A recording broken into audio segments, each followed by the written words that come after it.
રાજકોટ જિલ્લાના ઉપલેટા તાલુકાના અરણી ગૌશાળા ખાતે ગાયોને લાડુનો પ્રસાદ ખવડાવવામાં આવ્યો હતો। ઉપલેટાના અરણી ગામે ગૌશાળામાં દાતાથી ભરતભાઈ રતિભાઈ ખાચર તથા તેમના ધર્મપત્ની તૃપ્તિબેન ભરતકુમાર ખાચર સૌ પરિવારના સૌજન્યથી ગાયોને તરીચુરીના લડ્ડુનો પ્રસાદ ખવડાવવામાં એક કાર્યક્રમ પ્રસંગનું આયોજન કરવામાં આવ્યું હતું કે જેમાં 40 મણ જેટલા લાડુનો પ્રસાદ આજુબાજુના ગામ તથા રાજકોટના તેમના સ્નેહીજનો ભાઈઓ બહેનો દ્વારા ગૌશાળામાં જ લાડુ બનાવીને સૌ આ સેવા યજ્ઞમાં જોડાયા હતા। ગૌ માતાને એટલે કે ગૌધનને પ્રસાદી રૂપે ખવડાવવામાં આવી હતી। સાથે સાથે હાજર રહેલ તેમના સ્નેહીજનો, ટ્રસ્ટીઓ, કારોબારી સભ્યો, સ્વયંસેવક ભાઈ બહેનોને ભોજન પ્રસાદ લેવડાવવામાં આવેલ હતા। તો સુરેશભાઈ ડેડકિયા ટ્રસ્ટીથી તથા રસિકભાઈ લાલાણી મેનેજીએ પ્રસંગમાં સામેલ થયા હતા। તો આ કેમ્પમાં મેનેજર ગોવાડની ટીમ, તમામ સ્વયંસેવક બહેનો, ભાઈઓ, કાર્યકર્તાઓ દરેકનો આભાર વ્યક્ત કર્યો હતો।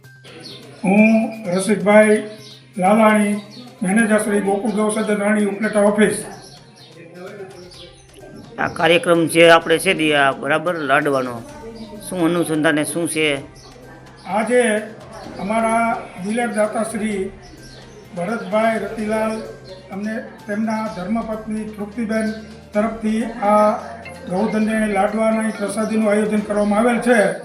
એ તકે અમારી ગૌશાળા પરિવાર વતી અમે એમને ખૂબ ખૂબ ધન્યવાદ સાથે શુભેચ્છા આપીએ છીએ।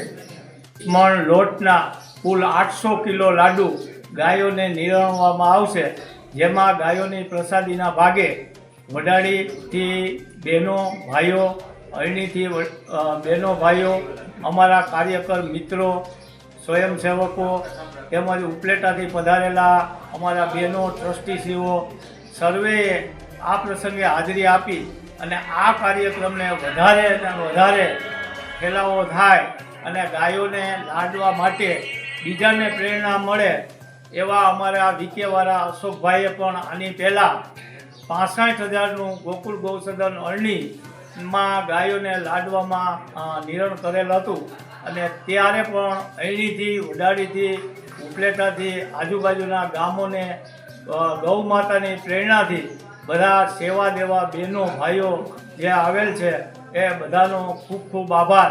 આ તકે અરણી ગોકુળ ગૌસદન દાતા તથા બહેનો, ભાઈઓ સૌનો આભાર માની અને વિરમું છું। અસ્તુ ગૌ માતા। સરફરાઝ કોડી સાથે સીન 24 ન્યૂઝ ઉપલેટા। હવે જુઓ દેશ દુનિયાની તમામ ખબરો તમારી આંગળીના ટેરવે। ઉઠાવો મોબાઈલ અને ગૂગલ પ્લે સ્ટોર પરથી ડાઉનલોડ કરો અમારી CN24 ન્યૂઝ મોબાઈલ એપ।